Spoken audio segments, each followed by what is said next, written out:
ऐसे समास होते हैं सब, द्वंद्व समास बोलते हैं ना। द्वंद्व समास एक ही चीज के दो अर्थ होते हैं, उसी को ना बोलते हैं जी। तो उसमें होता है ना एक तो, सुरेश ने जहाज उड़ाया, मतलब सुरेश जहाज उड़ाया।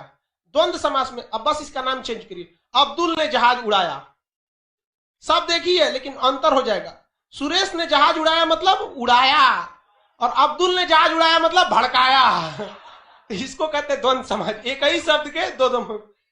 दोस्तों नमस्कार। इंडिया में अगर आपको YouTube पर फेमस होना या YouTube पे जल्दी से सब्सक्राइबर बढ़ाने हैं, जल्दी से वीडियोस को चलाना है, तो आप कुछ ऐसा कंट्रोवर्शियल कर दीजिए जिससे कहीं ना कहीं लोगों के अंदर बेचैनी फैल जाए और लोग आपस में लड़ना शुरू कर दें।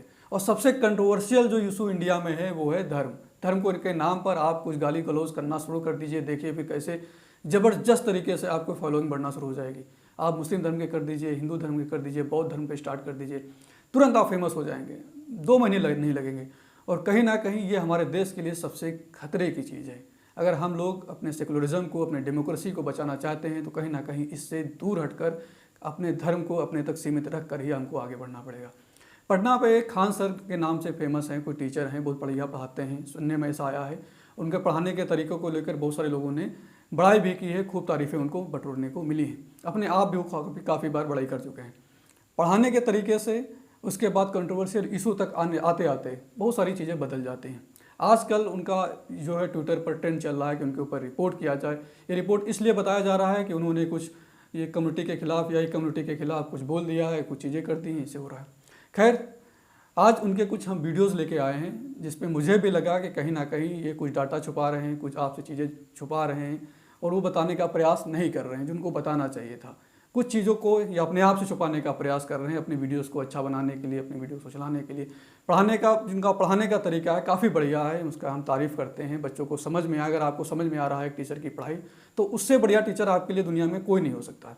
अगर हमको इनसे नहीं दूसरे से समझ में आ रहा है तो दूसरे टीचर से बढ़िया हमको दुनिया में कोई टीचर नहीं हो सकता। कुल मिला के समझ में आना चाहिए। लेकिन इसका मतलब ये नहीं है कि आप अपनी पॉपुलैरिटी का गलत इस्तेमाल करना शुरू कर दें। कुछ चीज़ें होती हैं उन पर आप गलत तरीके से आगे नहीं बढ़ सकते। उन्हीं वीडियो के आधार पर आज मैं ये वीडियो बनाऊंगा। केवल एक देश है, इधर 57 देश खड़े हैं सब अकेला उससे, फिर भी इन 57 की हिम्मत नहीं हो रही है। इजराइल की कुल जनसंख्या जो है वो लगभग 90 लाख है, जिसमें 70 लाख के आसपास यहूदी हैं। लेकिन इन 70 लाख से टकराने की हिम्मत 180 करोड़ ये जो इस्लामिक देश के हैं लोग, इन लोग की अभी हिम्मत नहीं हो रही है। जो आपने वीडियो पे देखा, इसमें पढ़ाते हुए बता रहे हैं कि एक तरफ इजराइल है, दूसरी तरफ अरब के 57 देश हैं और 57 देश इजराइल को कंट्रोल नहीं कर पा रहे हैं। एक तरफ 70-80 लाख जो पॉपुलेशन बता रहे हैं, दूसरी तरफ अरब की 180 करोड़ पॉपुलेशन बता रहे हैं। आप ये समझिए कि जब हम कभी विदेश नीति पढ़ते हैं या विदेश नीति जब किसी राष्ट्र की शुरू होती है, किसी भी देश की शुरू होती है, तो सबसे पहले उसका राष्ट्र सर्वोपरि होता है। अगर इंडिया एक हिंदू बहुसंख्यक देश है, दूसरा कोई हिंदू बहुसंख्यक देश है, तो ज़रूरी नहीं कि दोनों आपस में मित्र ही हों। अगर वो और इंडिया के दोनों रिलेशन अच्छे हो रहे हैं, दोनों को फ़ायदा हो रहा है, तभी वो दोनों आपस में रहेंगे। अब बगल के नेपाल का आप एग्जांपल ले सकते हैं कि कभी कभी नेपाल चीन के फेवर में काम करने लगता है। क्यों करने लगता है भाई? हमेशा इंडिया के फेवर में करना चाहिए। तो ऐसा ही अरब की बात कर रहे हैं कि सारे देश मिलकर इजराइल को नहीं पछाड़ पा रहे हैं, इजराइल को नहीं मार पा रहे। तो अरब में भी अलग अलग फॉरेन पॉलिसी चलती है। अब सऊदी अरब है, यमन से उसके रिश्ते सही नहीं होते, सऊदी अरब के ईरान से रिश्ते सही नहीं होते। ईरान चाहता कि हम ग्रो कर जाएं, सऊदी अरब चाहता हम ग्रो कर जाएं। अब सऊदी अरब इजराइल की अगर लड़ाई हो जाएगी तो ईरान खुश नहीं होगा, ईरान जाहिर सी बात है खुश होगा। तो आप ये कहें कि सारे अरब कंट्रीज इजराइल को हराने का प्रयास कर रहे हैं, इजराइल को तोड़ने का प्रयास कर रहे हैं, तो ऐसा नहीं। और इजराइल का फेवर कौन कर रहा है? अमेरिका कर रहा है, अकेले नहीं खड़ा हुआ है। अमेरिका कर रहा है, पूरी तरीके से फेवर कर रहा है। अमेरिका कर रहा है, इसका मतलब क्या है? सऊदी अरब कहीं ना कहीं अपने आप में कंट्रोल रहेगा। सऊदी अरब और अमेरिका के रिश्ते अच्छे हैं। ईरान नहीं रहेगा। अब ईरान नहीं रहेगा तो चाइना जो है उसका अमेरिका से रिश्ता अच्छा नहीं, तो चाइना नहीं रहेगा। चाइना नहीं रहेगा तो कहीं ना कहीं पाकिस्तान भी नहीं रहेगा। तो ये एक कड़ी अलग चलने लगती है फॉरेन पॉलिसीज़ में। जब हम वर्ल्ड की बात करने लगते हैं, एक जो कंट्री है, एक लेवल जो कंट्री का होता है वो अलग चलने लगता है। तो आप ये कहें कि 57 देश हैं, उसका नहीं बिगाड़ पा रहे, वो 57 देश ही नहीं है आपस में। पहली बात तो ये है। तो कहाँ से इजराइल पर आक्रमण कर देंगे 57 देश मिलकर?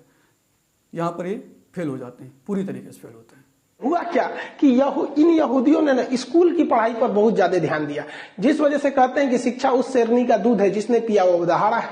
और ये लोगों ने शिक्षा को जरूरत नहीं दिया, मदरसे में रह गए लोग यहाँ पर, इस वजह से ये लोग हो गए। तो ये झुंड में आ रहे हैं लोग और वो अकेले चल रहा है। अब खान सर ने भाई साहब इन्होंने आगे शिक्षा पर जोर दे दिया। इन्होंने कहा इजराइल ने एजुकेशन पे फोकस किया और आगे बढ़ गया, जबकि अरब की जितनी भी कंट्रीज हैं उन्होंने एजुकेशन पे फोकस ही नहीं किया। अब एजुकेशन की जब बात आती है तो मैं आपको बता दूं कि बहुत सारे डाटा है हमारे पास जो अरब की कंट्रीज़ हैं, जिसमें इजिप्ट है, लेबनान है, सऊदी है, सीरिया है, यूएई है, कुवैत है, ओमान है, इराक है। इन सारी कंट्रीज़ में अगर आप लिटरेसी रेट उठा के देखेंगे तो 90% प्लस है। आप इजराइल के बगल जो फ़िलिस्तीन जैसे लड़ाई हो रही है वहाँ की लिटरेसी रेट उठा के देखेंगे तो इजराइल से ज़्यादा लिटरेसी रेट फ़िलिस्तीन का है। और ये बात खान सर ने आपसे छुपा दी। इन्होंने बताया कि यहाँ पर सब मदरसा छाप हैं, सऊदी अरब वाले पूरे मदरसा छाप हैं, यहाँ पढ़ाई लिखाई पे कोई ध्यान ही नहीं देता। हाँ, वो बात अलग है कि इन्होंने मॉडर्न टेक्नोलॉजी पर इतना ध्यान नहीं दिया अरब के लोगों ने, इजराइल आगे बढ़ गया। लेकिन इसका मतलब ये नहीं है कि ये जो अरब के लोग हैं वो पढ़ते लिखते नहीं हैं, वो सिर्फ ऊँट और बकरियाँ चराया करते हैं, ऐसा नहीं, बिल्कुल नहीं। हमारे इंडिया से कहीं ना कहीं जो इनकी लिटरेसी रेट है, जो अरब की कंट्रीज़ हैं जितने हमने गिनाए हैं, वो ज़्यादा है। हमारे इंडिया की लिटरेसी रेट अभी 80 नहीं क्रॉस हो पाई है। आप सोचिए वो लोग 90 प्लस हैं, तो आप उनको कह मदरसा छाप हैं, ये हैं, वो हैं, बकरी चराने वाले हैं, और इजराइल ने बिल्कुल ताबड़तोड़ स्कूलिंग कर दी, बहुत बढ़िया स्कूलिंग की है, तो कहीं ना कहीं ये गलत है, आपसे डाटा छुपाया जा रहा है। अब जैसे मान के चलिए मुस्लिम समाज में इतना ना लड़के पैदा हो जाता है कि शिक्षा कौन चीज देगा। भाई साहब बता रहे कि मुस्लिम समाज में इतने बच्चे हो जाते हैं कि शिक्षा कौन करेगा। बात बिल्कुल सही है, इतने बच्चे हो जाते हैं, बताइए। अब जो नया डाटा है उसके अकॉर्डिंग जो मुस्लिम समाज का बर्थ रेट है वो है 2.6 और जो हिंदुओं में बर्थ रेट है वो है 2.1। लगभग 0.5, लगभग क्या पूरा डाटा है, 0.5 का ही अंतर रह गया है बर्थ रेट में। मतलब बहुत ज़्यादा बर्थ रेट नहीं है।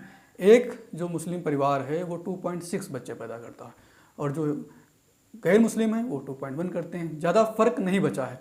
जैसे जैसे एजुकेशन हम बढ़ते जा रहे हैं, एजुकेशन की तरफ हम लोग आगे आ रहे हैं, वैसे वैसे कहीं ना कहीं जो बर्थ रेट है वो काफ़ी कम हो गया। 1991 में जब जाएंगे तो बर्थ रेट काफ़ी ज़्यादा था, मुस्लिमों में तो बहुत ज़्यादा था, 10% से भी ज़्यादा था, लेकिन अब धीरे धीरे कम हो रहा है।